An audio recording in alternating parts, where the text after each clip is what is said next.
Today, sisilipin natin ang isang kuweba na pinagkutaan ng mga Hapon noong unang panahon dito sa Magsaysay, Occidental, Mindoro.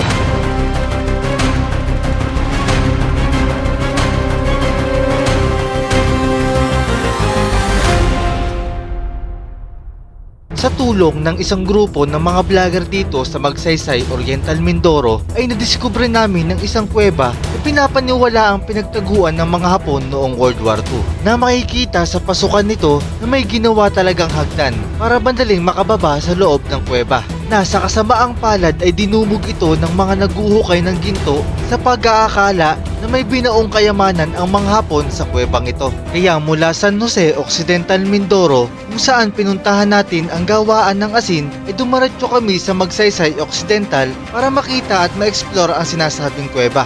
At nung nakarating na kami dito, ay sabi sa amin ng mga kasama naming vlogger dito sa lugar, ay bago namin marating ang kuweba, kailangan muna namin maglakad ng halos 5 minuto. Kahit mainit ang panahon, ay nagpatuloy pa rin kami na marating ang tinatawag nilang Santa Teresa Cave.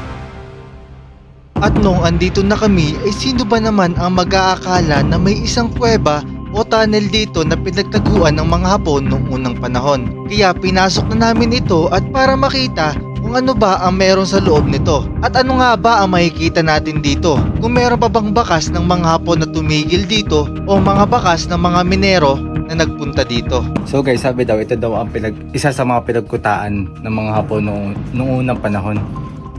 Tsaka kung makikita nyo guys, grabe sobrang ganda. At tsaka ng mga rock formation nya. Tara guys, ikutin pa natin to. Kailangan natin magdoble ingat dahil medyo madilim ang paligid dito sa kuweba.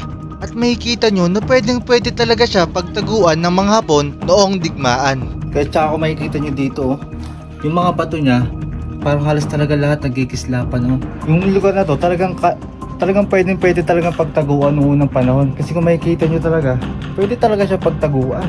Tapos guys, kung makikita nyo dito, meron isa ditong maliit na butas lang.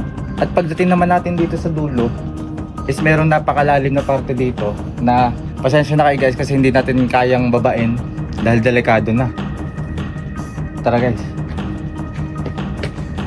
Guys to, kung makikita nyo dito, meron pa kasi to dito na daan papasok. Kaso, medyo sikip na. Hindi na natin kayang pumasok. Kaya guys, tara, ikutin pa natin to. Hindi na namin nagawang bumaba dahil sabi ng kasama namin ay tubig na ang asa baba nito. Kaya hindi na rin kami tumuloy sa pagbaba dahil may posibilidad na mabasa din ang aming mga dalang kamera. Guys, ito kung makikita nyo dito, kung makikita nyo, yung mga bato nya, ayun no, para siyang mga ngipin ng mga baboy, ng mga baka. Basta para siyang ngipin ng ano nyo, halos lahat oh. Makikita nyo, ang ganda. Guys, first time ko lang makakita din ng ganito. Ganito. Para talaga siyang mga ngipin. At makikita nyo dito guys, basta mga ganitong kulay, halos lahat talaga siya, parang nagkikintaban talaga siya. Ayun ako, makikita nyo pa rin dito sa dulo. Ito. Itong mga stalagmites na to, para siya naguhugis ngipin lahat. Ayun o. Grabe, ang ganda dito guys. Tapos ito daw guys, merong isang malaking hukay dito na ito daw ata ang pinagminahan dati ng mga tao. Sobrang lalim nito kad, siyempre doble ingat lang din tayo, ba mamaya maghulog tayo dyan. At dito sa kabilang parte naman guys, meron pa daw daan dito. May daan pa daw dito papunta sa mismong pinakambaba nitong kuweba at mas malawak daw doon. Kaso nga lang, hindi natin to kayang babain dahil wala tayong gamit. At ang delikado dito is yung mga camera nating dala, baka mabasa kasi ang baba nito ay tubig na. At dito naman ay patungo tayo sa isang structure na abandonado na malapit dito sa kuweba. At samahan nyo kami guys kung ano pa nga ba ang meron doon at bakit nga ba siya naabandonado. Siguro ay isa ito sa ginawa ng mga Hapon noong unang panahon. At sa sobrang init dito sa lugar ay wala nang halos dahon ang mga puno dito.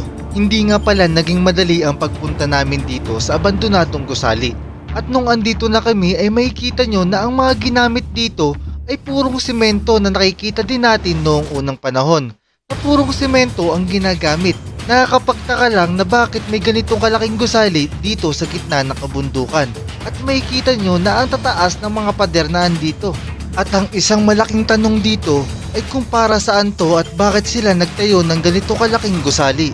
At kahit nagtanong kami sa mga taga rito, ay wala ding makapagsabi kung ano ang mga kwento dito. Isang makasaysayang kuweba at gusali ang naiwan dito sa Magsaysay Occidental, Mindoro noong World War II. Meron pa rin pala na hanggang ngayon ay buo ang mga tinirhan ng mga Hapon noong unang panahon. At talagang nakikita natin ang mga itsura nito. Kaya't abangan pa ang ating mga susunod na destinasyon. Ay sus!